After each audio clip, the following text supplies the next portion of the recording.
بسم اللہ الرحمن الرحیم۔ السلام علیکم ورحمۃ اللہ وبرکاتہ۔ روزانہ واقعات سننے کے لیے اس چینل کو ضرور سبسکرائب کریں۔ یعقوب بن یوسف کوفی کہتے ہیں کہ میں نے خانہ کعبہ کے طواف کے دوران ایک شخص کو دیکھا کہ وہ کچھ اس طرح سے دعا مانگ رہا تھا: اے اللہ، مجھے معاف فرما دے، مگر لگتا نہیں ہے کہ تو مجھے معاف کرے گا۔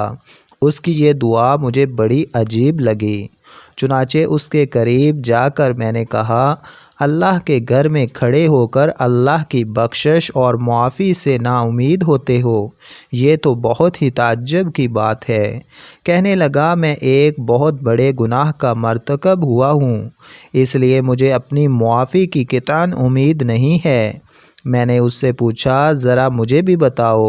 چنانچہ اس نے اپنا قصہ کچھ اس طرح بیان کیا: میں یحییٰ بن محمد کے ساتھ موصل کی بغاوت کو فروغ کرنے والوں میں شامل تھا۔ جمعہ کا دن تھا۔ ہم نے بہت سارے لوگوں کو قتل کیا اور شہر پر قبضہ کر لیا۔ اب ایک منادی کرانے والے نے حاکم کی طرف سے اعلان کیا کہ جو شخص اپنے گھر میں بیٹھ جائے اور اطاعت قبول کرے تو اس کو امان دی جاتی ہے۔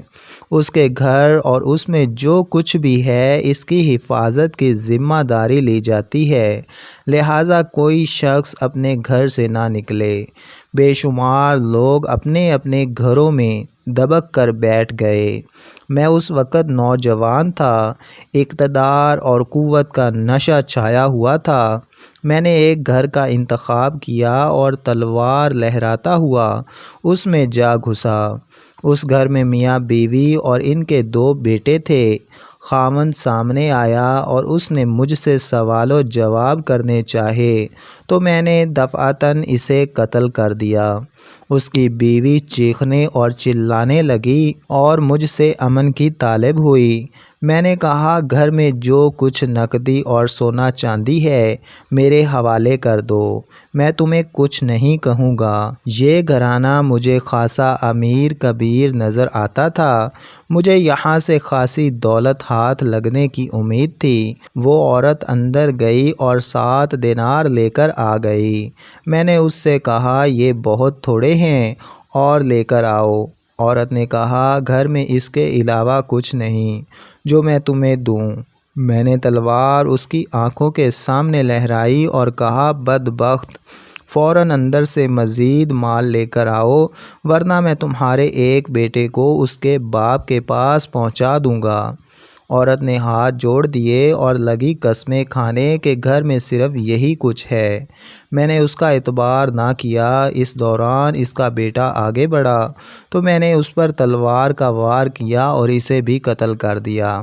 اب میں نے دوبارہ اس عورت سے کہا: اب بھی تمہارے پاس وقت ہے، جو کچھ تمہارے پاس ہے لے آؤ، ورنہ تمہارے دوسرے بیٹے کو بھی قتل کر دوں گا۔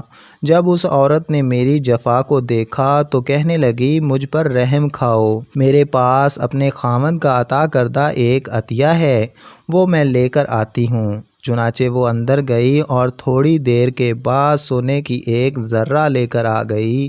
میں نے آج تک اپنی زندگی میں اتنی خوبصورت زرہ نہیں دیکھی تھی۔ میں نے اسے ہاتھوں میں لیا اور الٹ پلٹ کر دیکھنے لگا۔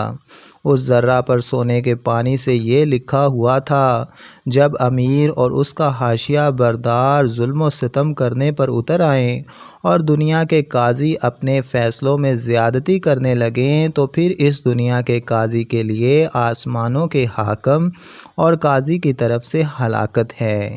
یہ شعر پڑھنے کے بعد وہ تلوار میرے ہاتھوں سے گر پڑی، میرے جسم پر رعشہ طاری ہو گیا اور میں نہایت شرمندہ اور ذلیل و خوار ہو کر وہاں سے نکل آیا۔ دوستو، ایسی ہی مزید اچھی ویڈیوز اور اسلامی واقعات کے لیے ہمارے اس چینل کو ضرور سبسکرائب کریں۔